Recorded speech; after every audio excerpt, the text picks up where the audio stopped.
Welcome to the Bruins Benders Podcast, Season 4, Episode 23 with Maddie and Smitty, brought to you on the Inside the Rink Podcast Network at InsideTheRink.com. In this episode, we will discuss, is Don Sweeney's confidence shaken after retooling in 2015 and not drafting well afterwards?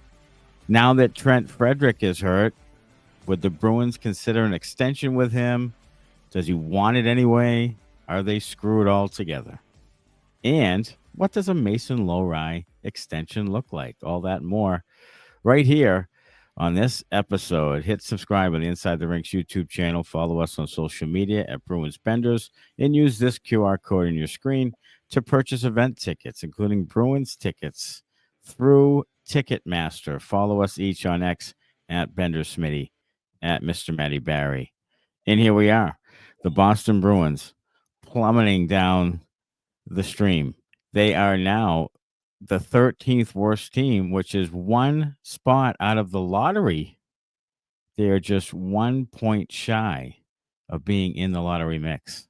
Can you believe it? I can believe it because they've been that bad all year. Yes.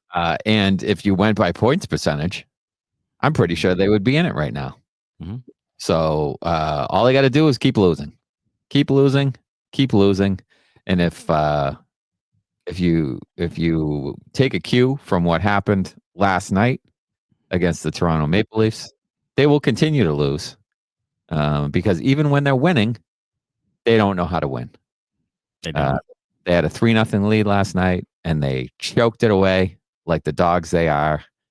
Gave up a goal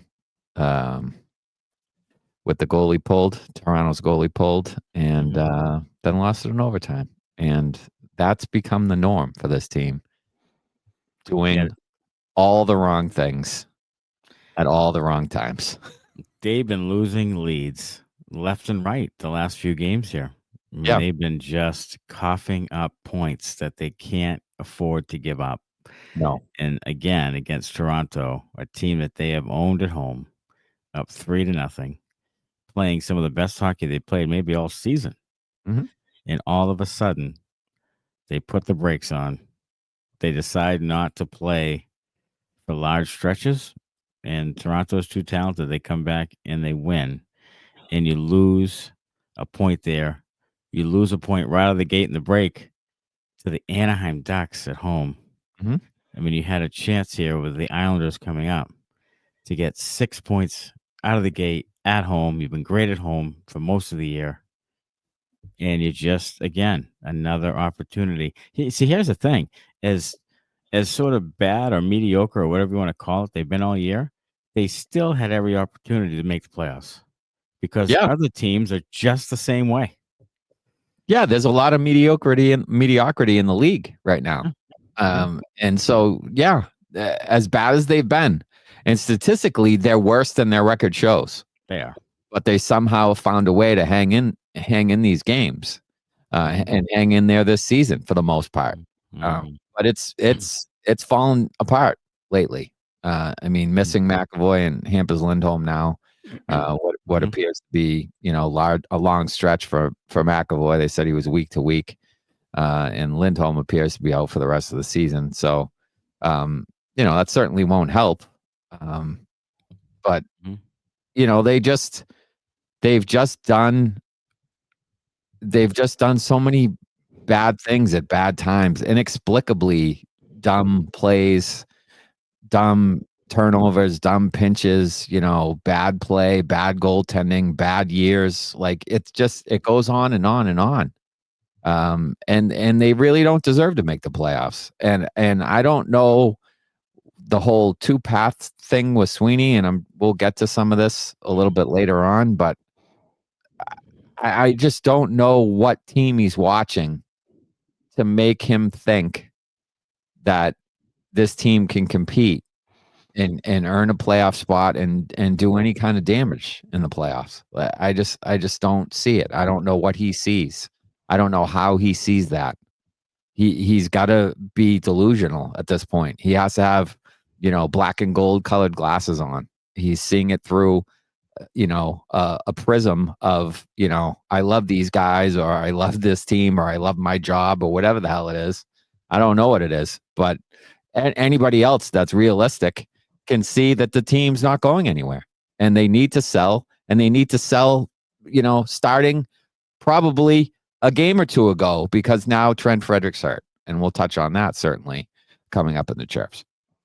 Yeah, I mean, that's the delay in trying to do anything at all is going to cost them, and it might continue to cost them. I think it really is he still thinks.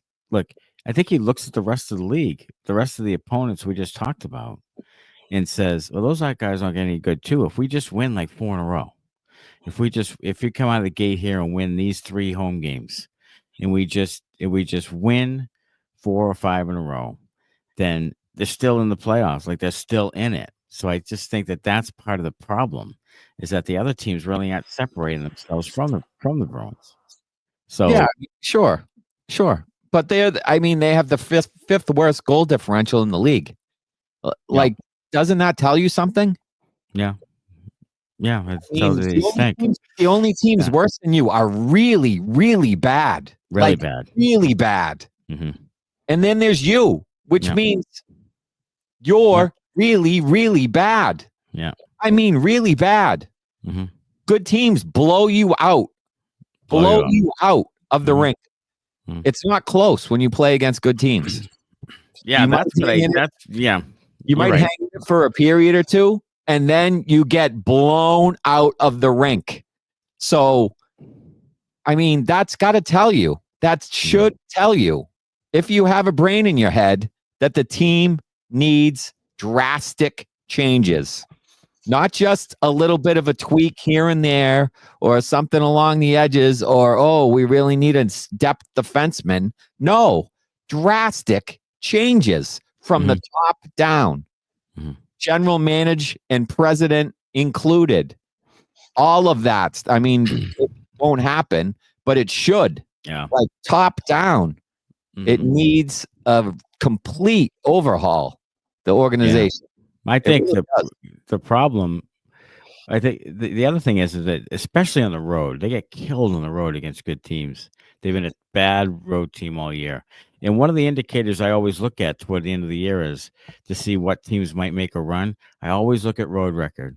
Sure. Because if those teams are winning on the road, battling through adversity, winning in hostile environments, that they can do that in the playoffs. Right. And if you aren't that team, then the odds are you're not going to just all of a sudden be that team in the postseason. So, and if you are that type of team, then you can, if you lose, say you aren't that type of team, say you're a bad road team like the Bruins. If you go into a postseason series and you drop one at home, you're screwed because you can't win at home on the road. So, I mean, they're screwed anyways, because a team like the Bruins is going to go in as the lower seed, so they're going to have to play more road games and home games anyways. Yeah. So you're done before the thing even starts. You can't lose a home game at all. Yeah. I mean, if you're a bad road team, you like the Bruins are, you go into the playoffs as the number 2 wild card, playing the best team in the conference, and you can't win on the road. Like, you're done. Whether you hold serve at home or not, you got 4 games on the road. You're going to lose all 4 of them to the better team, and you're out. Like, it's simple fucking arithmetic. Yeah. Sorry, John. Sorry, Don, too. But I'd say I think you're right in that it if you really look at this in a broad scope and you're like, Jesus, like, let's look at our goal differential, let's look at our road record, let's look at the way good teams pound us. Let's look at the injuries that we're starting to have now, and it's just not going to happen for us. But again, I just think Sweeney must know that they have to make the playoffs. And now that he thinks that they may not, now I don't know what happens now. Like, I just think he's trying everything he can to get him to the playoffs. And because that's the only way he can really guarantee his job. And if he doesn't make the playoffs, then the clock starts ticking with him. Like, he's already had to fire 2 coaches. He's already seen his team decline. Like, he's already seen that there's not a lot of homegrown talent that they've drafted and developed. Matt Poitras is like the most important player that they have going into next season. They won't even play the guy. They won't play the guy. They won't play. They play him on the third line with guys who can't fucking do anything. Yeah, and he's playing 13 minutes a night with guys who can't score. Like, so the whole thing, like I said, it needs an overhaul from the top down. Like, Sweeney might be afraid for his job. He should be, because he should be gone already. Yeah. So he should be afraid for his job. Yeah. And he's going to miss, and I hope they fire his ass, because it's time. It is.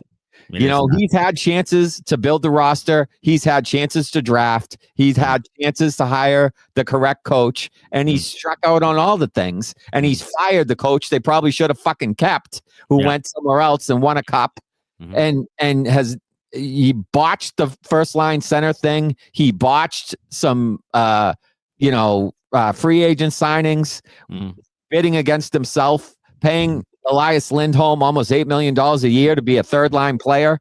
Like, he's fucked up enough stuff. He shouldn't be here anymore. No. He should. So I hope he's afraid for his job, and I hope they fail, and I hope he's fired because of it. So we can get some fucking fresh start here and finally start to turn this damn thing around.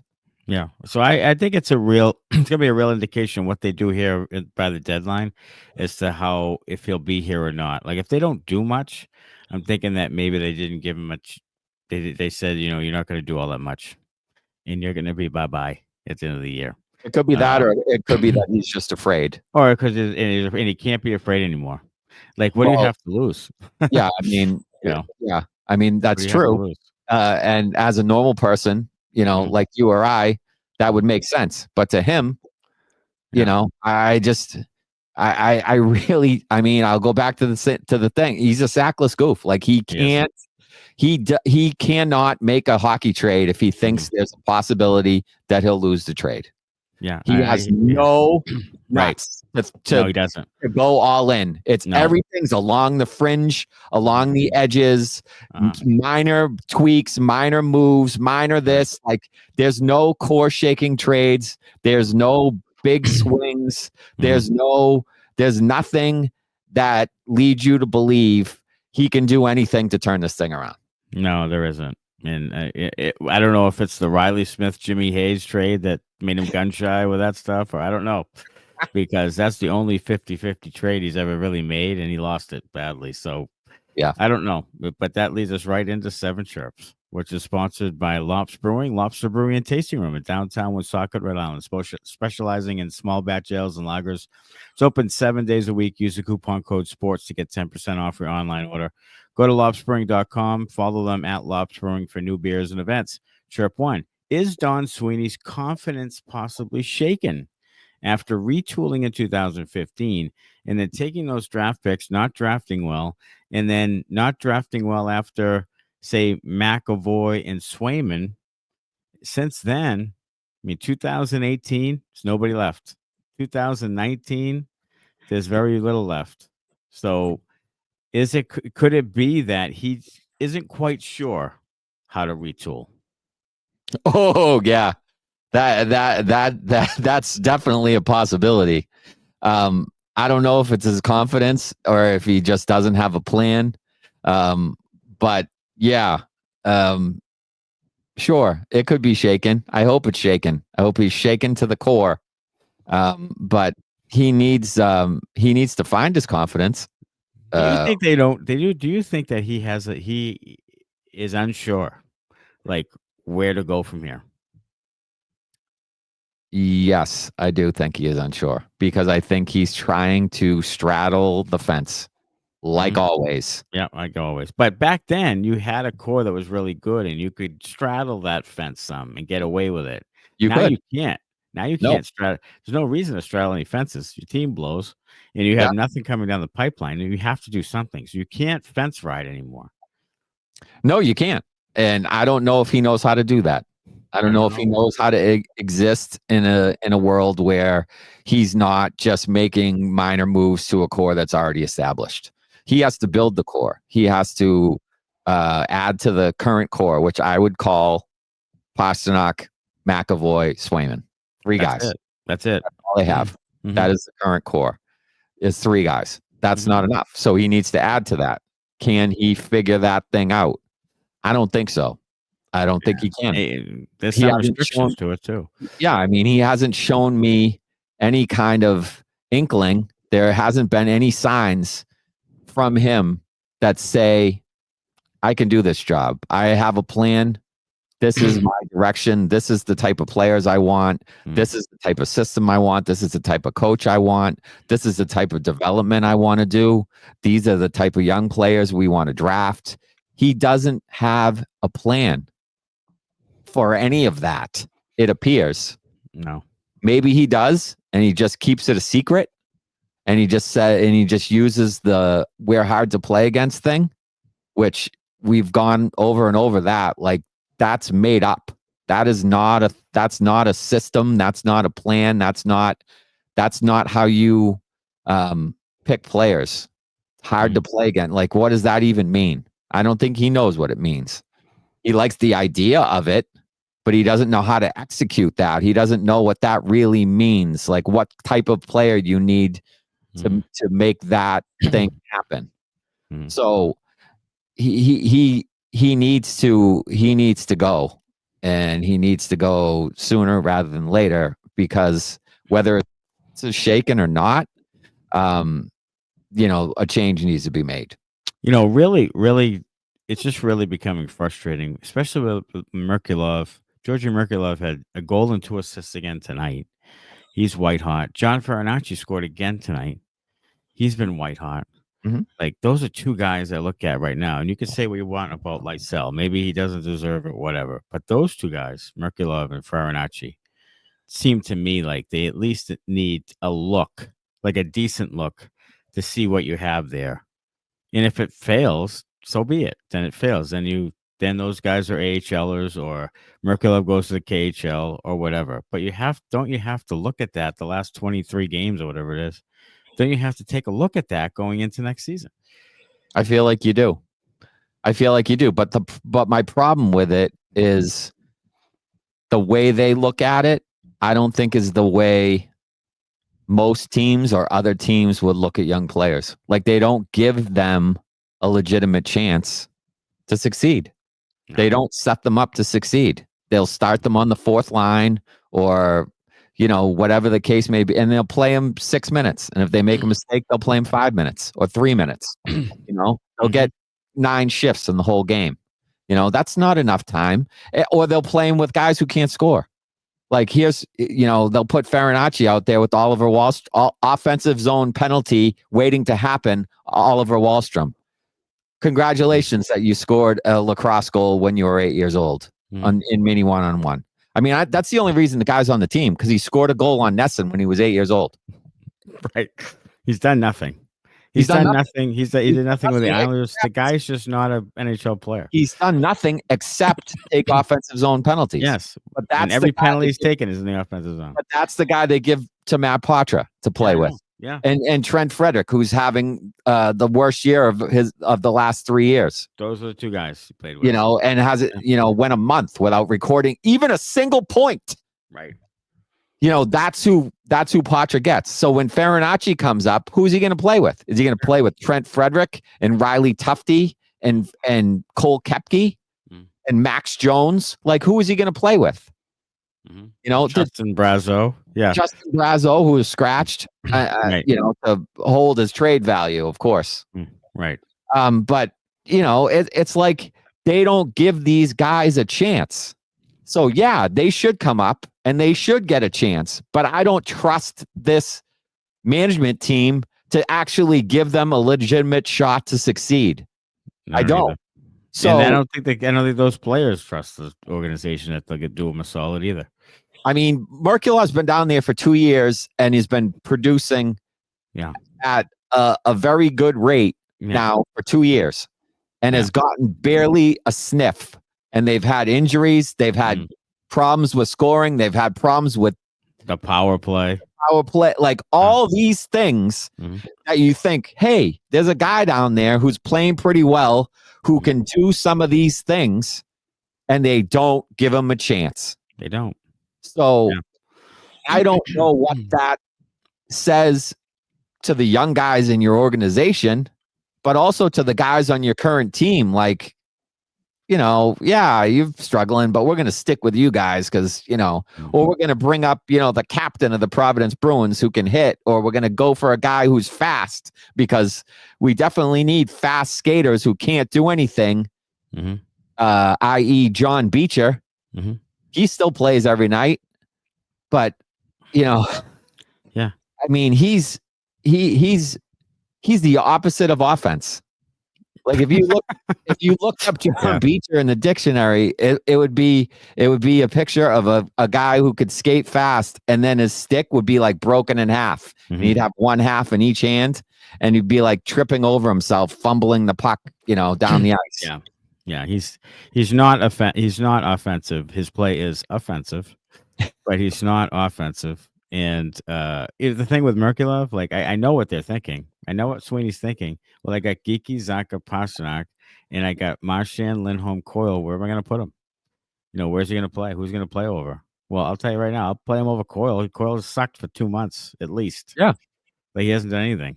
Like put him on the line with maybe he gives Lindholm a little something, or maybe you bump Lindholm down to the third line with those two schmoes you just talked about, and you put Merkulov in there with Marchand and somebody Coyle. Maybe do that instead. But I mean, Merkulov should be getting top 6 or at least top 9 minutes in the NHL to see what he can do. If he can't do it, he can't do it. But you got to see, and not 9 minutes. Yeah, 9 minutes. You give him some power play time. Right. Yeah, you give him some power play time, and you let him play. You're letting Mason Lohrei play through the mistakes. Let some of these other forwards play through the mistakes. I hear you. More glaring when it happens on defense, for crying out loud. Like, let some of the forwards play through it. They've yanked Poitras around too. Like, let them play through it. If you're going to let Mason Lohrei do it, let some of these other kids do it too. Let them play through the mistakes. Whether it's Merkulov getting top 6 or top 9 minutes, Poitras, like, play them with good players and see what can happen. See what can happen. I'm with you.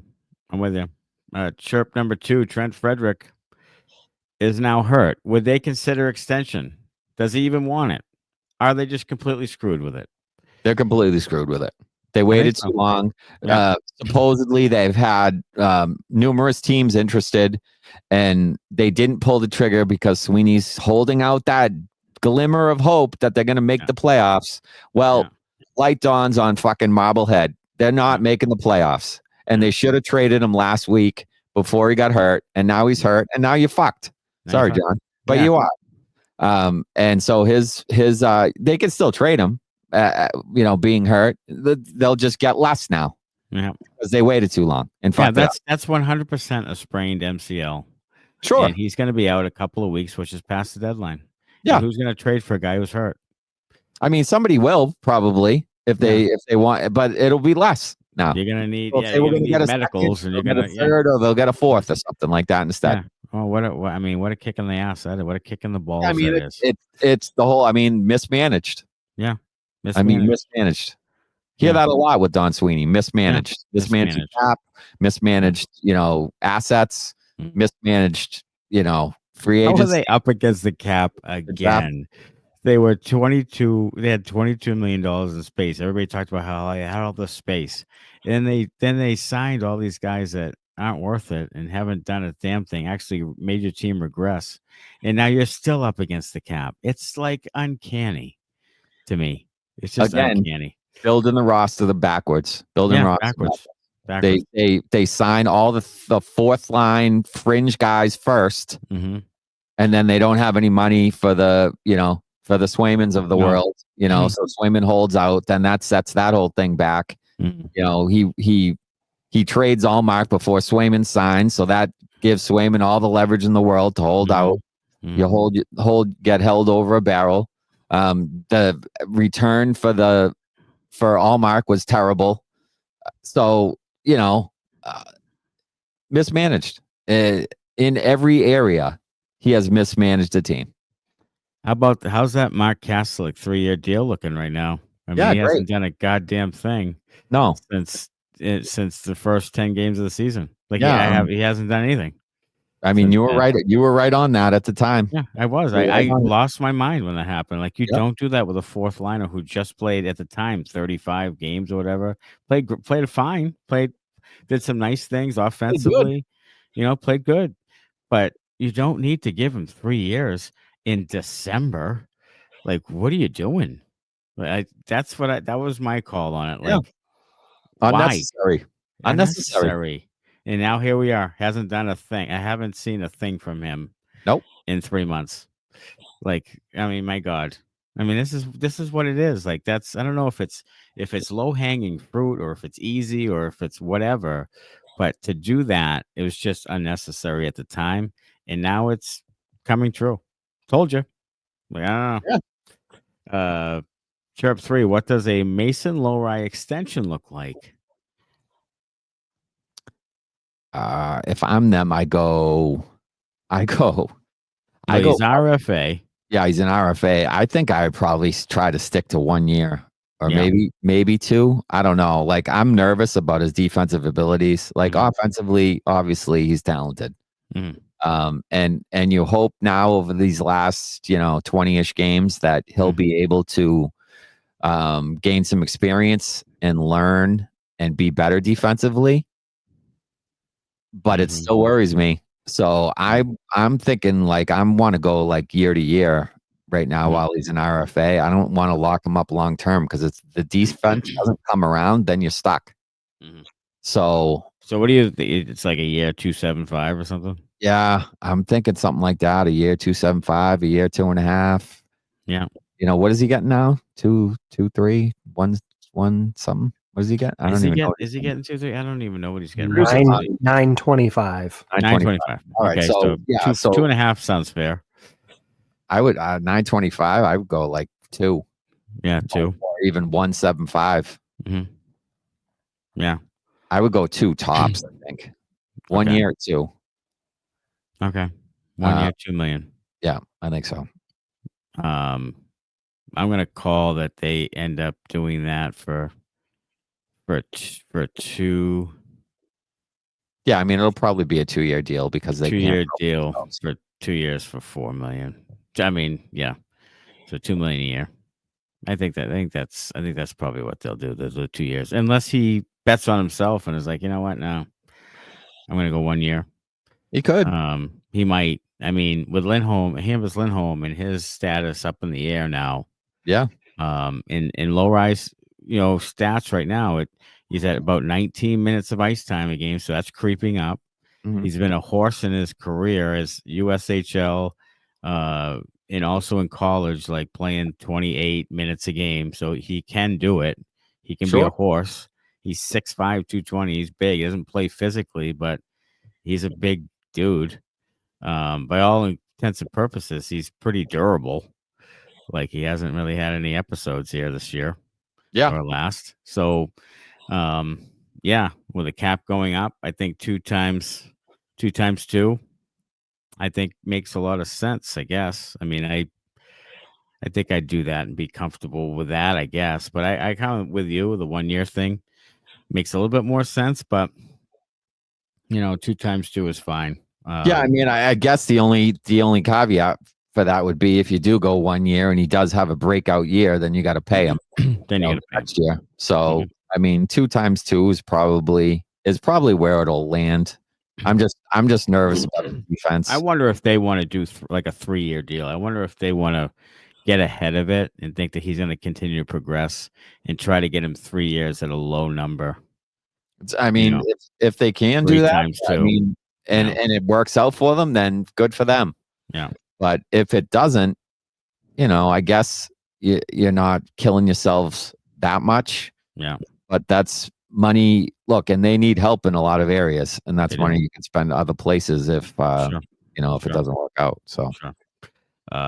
Chirp number 4. Where is David Pastrnak on your Hart voting list? He's top 5 probably to me.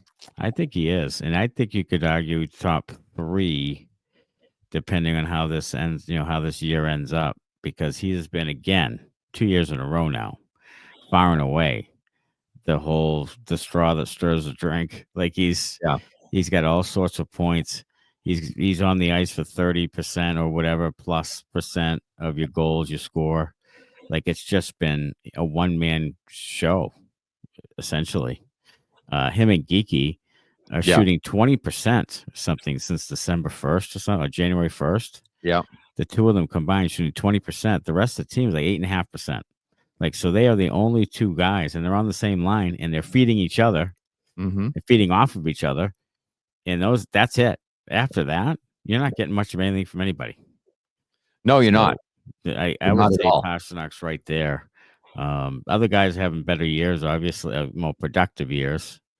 But guys like McKinnon and those guys, but Pasternak's having one of those years. If you really looked at it as a most valuable player, then you're talking about he's in the mix.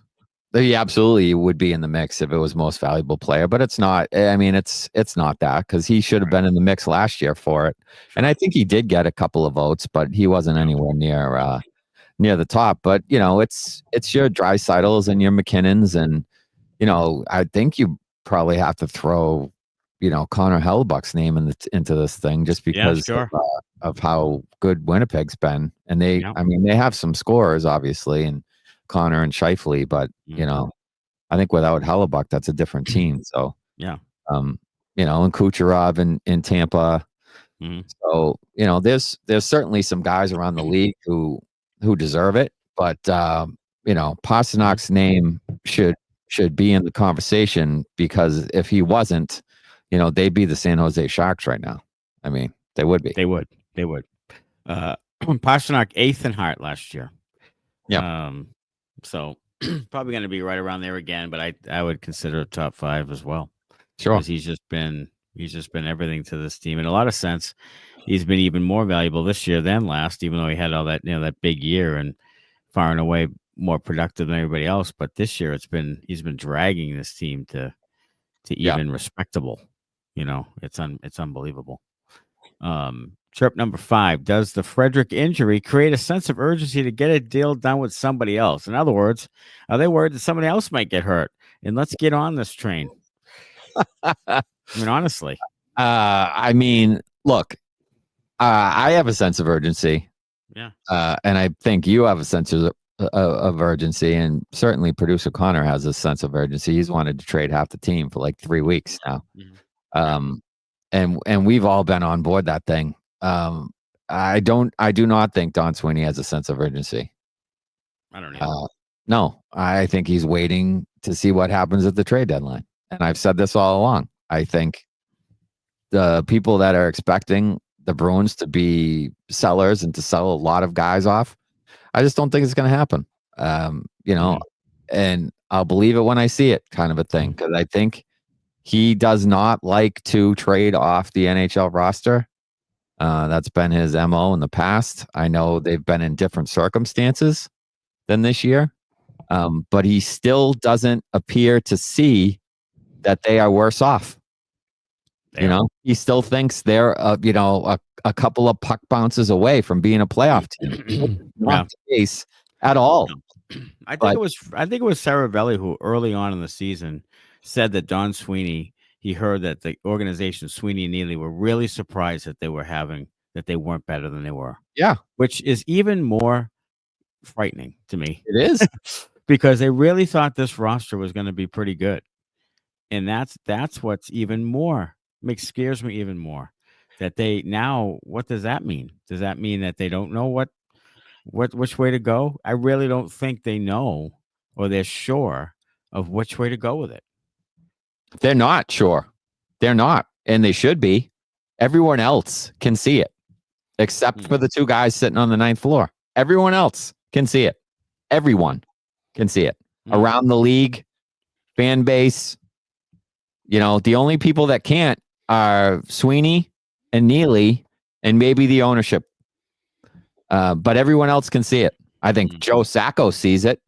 Yeah. He's working day to day. I'm sure he does. I think everybody sees it. I think Brad Marchand sees it. I think everybody sees it. Yeah. knows. Yeah. McAvoy saw it earlier in the year. Yeah. Yeah. They were talking about, we start slow. You don't win anything in September or October or whatever so They see it. They're not playing well. They haven't played well. They have 20 guys out of 21 having down years. Like I don't know why those guys can't see it. It blows my mind. It really does. But they don't. So I don't think they have, a plan. I don't think they have a direction. I don't think they're ready to retool until it's the 11th hour on the trade deadline night, and they're like, wow, we're really not going to make the playoffs. And it finally fucking dawns on them. And by that time, it'll probably be too late. Well, the last time they retooled, they had new GMs both times. Yep. Like, so they haven't let the current GM retool before, as far as I can remember. Like, so that's the other thing I keep thinking of is if they're going to retool, they're really allowing Sweeney to retool. Yeah, So I mean, they shouldn't. I'm not sure they are, though. And that's the thing. I think that might be part of the hesitation. I'm not sure they are 100% comfortable with that. I hope that's true. So I don't know. But then again, like, just fire the guy. Like, fire the guy tomorrow. Well, I mean, that was the same thing the same thing with Montgomery in the offseason. Like, if you were gonna go an entirely different direction with the type of team you were gonna have, and the guy can't coach that system and that type of team, like, what are you bringing him back for? You're gonna let him go into the season as a lame duck.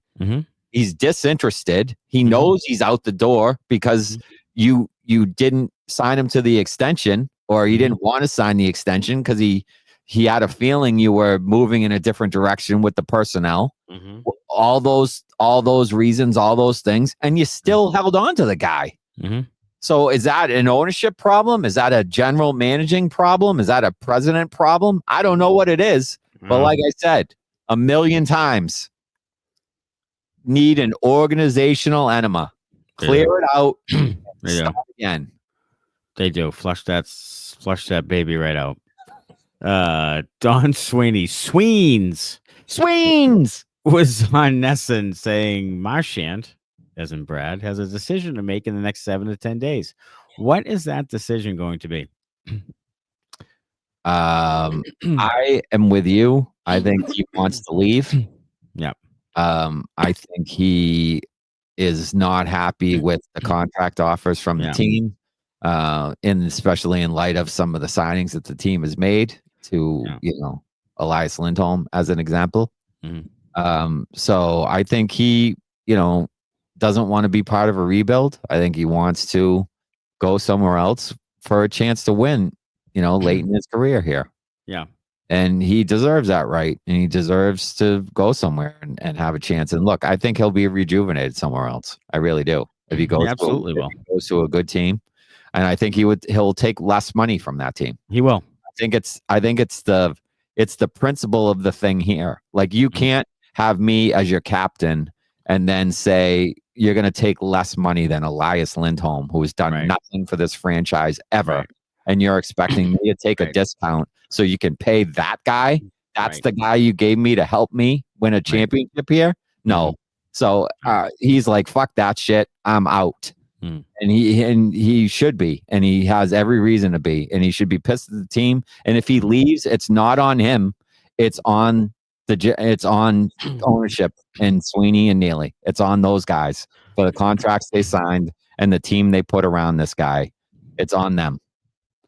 I tell you what, I think it goes back to the fact that Pastrnak, who took a discount the first time, got his money the second time, and then the Swayman thing that leads Brad Marchand to say, wait a minute, I took discount before when everybody was taking discounts and we were doing this thing. Now the last however many guys are getting market value or above. So now I'm not doing that anymore. I think it really comes down to that. Like, this is my turn now to make what I feel I should be worth, which is absolutely true and fine. But in this case, the Bruins should be just trading him for whatever assets they can get, the best package they can get. Because that would help the retool. Like, he's the one asset that they have that they can get something decent for. And that's what they should be doing. I think that Marchand, and I said this 3 or 4 weeks ago, I thought he was being traded just by some of the ways people were talking, just how they phrased things.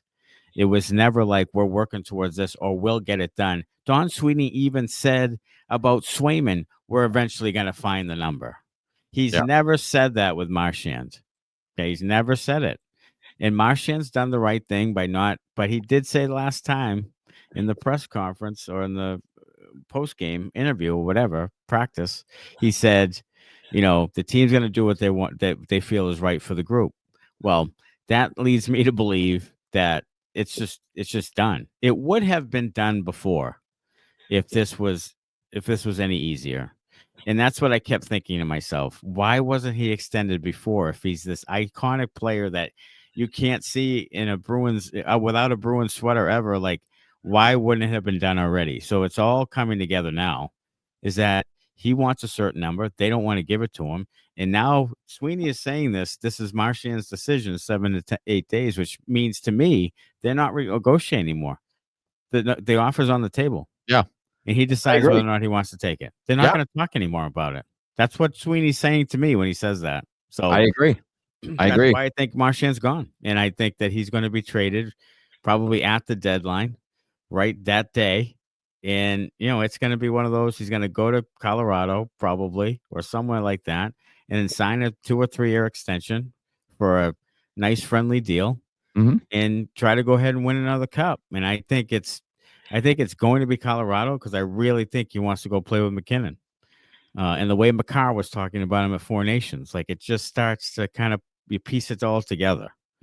So I'm going to say that right now, Colorado for whatever, first and the third, and Callum Ritchie or whatever, and he signs with Colorado. Yeah, I don't think you're far off. I really don't. And it's the Stamkos thing. It's Yes. I mean, it's the Stamkos. It's the same thing. Stamkos wanted a certain number. They didn't want to give it to him, and he left. Yeah. And it didn't work out for Stamkos, but it's the Bruins' fault that Marchand is leaving. But I don't blame the Bruins for not giving him the money that he's looking for at this stage. Right. I don't blame them for that, but it's his fault. It's their fault that he's going. Yes. But like I said, I don't blame them for, not giving the money. Like you said, they need to start the retool, and he would be the biggest help to do that. Sure. The Swayman negotiation might go down as like really the last straw. Like it really sort of cut the legs out of the whole thing, because that whole thing was a friggin' embarrassment.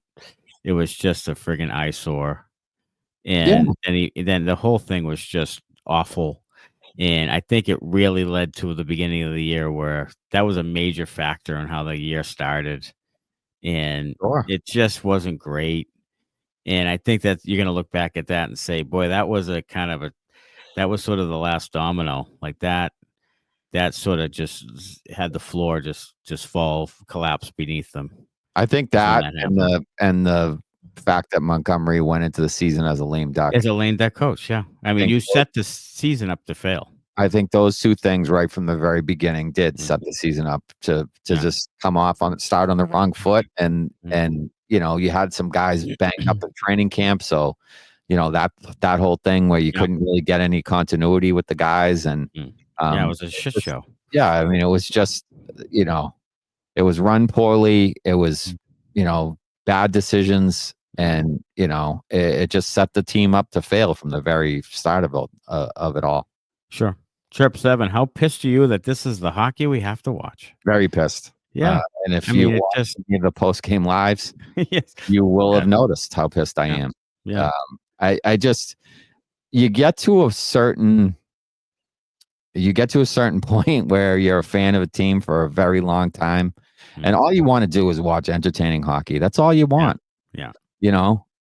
Sure, you want them to win championships, but only one team gets to do that, and you want them to, make the playoffs, and playoff hockey's awesome and all that, but you want them to have a chance to win when they make the playoffs, and I don't think this team does. It's been a boring team to watch. It's uninspired. It's same mistakes over and over again. So like I tweeted out last night, like if they're gonna give up leads and collapse and be terrible, at least go up and down like they were doing with the Leafs last night and make it entertaining. Like do that thing. Yeah. Like give me, you know, a million scoring chances for both teams in the slot and lose games, you know, 8-7. At least make it for me. If I'm gonna have to watch shitty hockey, at least make it entertaining shitty hockey. Right now it isn't. No, it's not. But you can bet on that entertaining hockey at DraftKings. You got to read that shit. Oh, I do? Oh, no.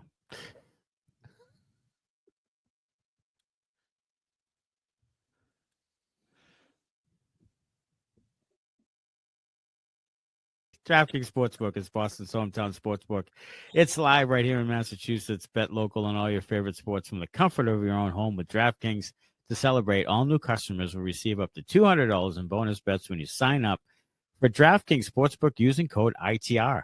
You can now bet local on money lines, spreads, props, and more with one of America's top-rated sportsbooks. That's DraftKings Sportsbook. Download the DraftKings Sportsbook app. Sign up with the code ITR to get up to $200 in bonus bets to use. Now that mobile sports betting is live in Massachusetts. That's code ITR only at DraftKings Sportsbook. If your loved one is experiencing problems with gambling, call 800-327-5050 or visit helplinema.org to speak with a trained specialist. Free and confidentially 24/7. Must be 21 plus, physically present in Mass. Eligibility restrictions apply, subject to regulatory licensing requirements. Eligibility and deposit restrictions apply. Opt-in required. Bonus issued as free bets. Terms at DraftKings.com/MA. Well, if you're still awake, that was our DraftKings promo. Go ahead and get on DraftKings. Hey, you get March Madness coming up. You got hockey coming up, hockey playoffs. You got basketball playoffs in the NBA. You only get 150 though now because they get 150. You get 150 beans now, but he's still good value. It's house money, as they call it, and it is house money. Yeah. All right. Here's a new segment called Is It Sweens? Alrighty. So I probably spent way too much of my time the last 2 days listening to Don Sweeney press conferences, and God, he sounds like a fucking politician half the time. So here you go. I've compiled a few legitimate Don Sweeney statements and some crafted by yours truly. It's your option to decide. Here's number one. I think historically, we've been pretty aggressive when our team's been in a position, but we'll take a much more cautious approach as we approach this deadline. That's Sweens. Okay, that's an easy layup. That one's recently. Yes, it is. We'll go back in time a little bit. We are always looking for the best player we can draft that fits what we are trying to accomplish, no matter the position. That is not Sweens. Maddie? Not Sweens. That's is Sweens? Don Sweeney. Yeah. Oh shit. Can I have a follow-up question to Sweens on that one? What player is that? Like what identity is that? Like what? Wow. I found that one in a one-on-one interview that he did with Sofia Jurkovic over the summer before the draft, right after they got the first round pick in the Olmark trade. Miss Sofia, but I don't believe him for a second that they draft best position, best available player. I don't believe that for one single second. Number 3. We had a lot of productive conversations, but didn't reach a deal that made sense for our hockey club. That sounds like Sweens. Sounds like Sweens. That is producer Connor. Wow.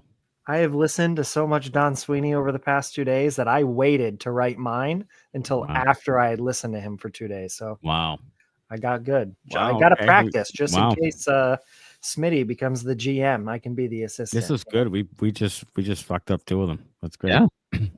All right, number 4.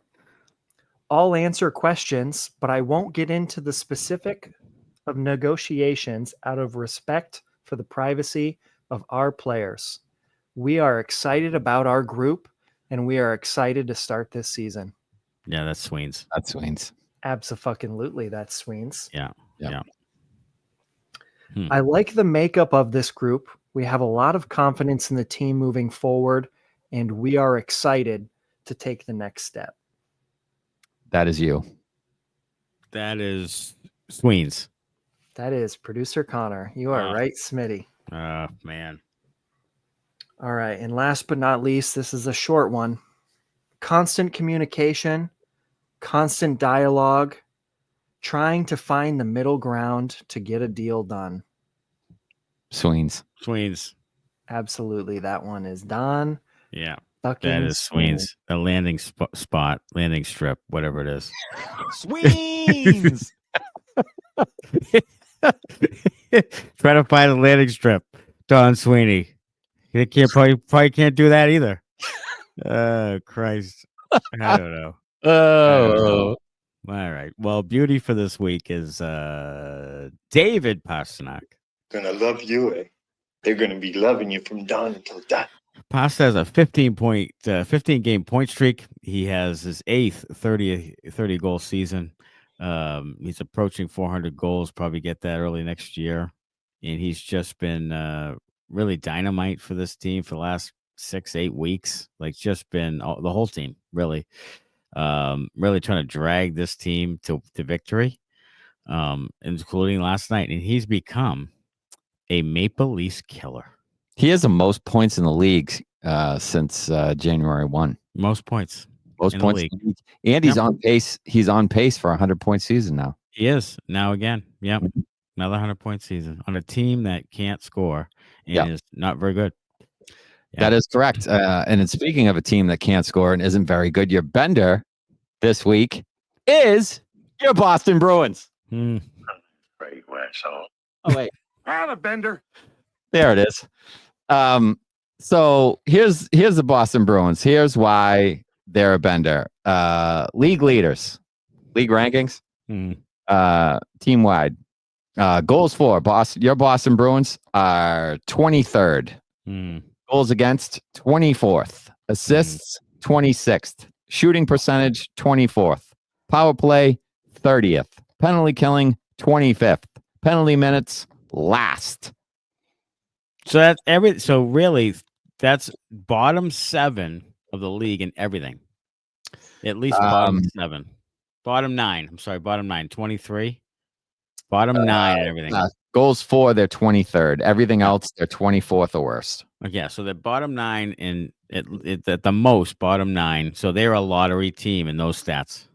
They're a lottery team in those stats. They are also 5th worst. I'm not sure about the games tonight, but 5th worst in goal differential. And they don't really do anything well. They turn the puck over. Nothing.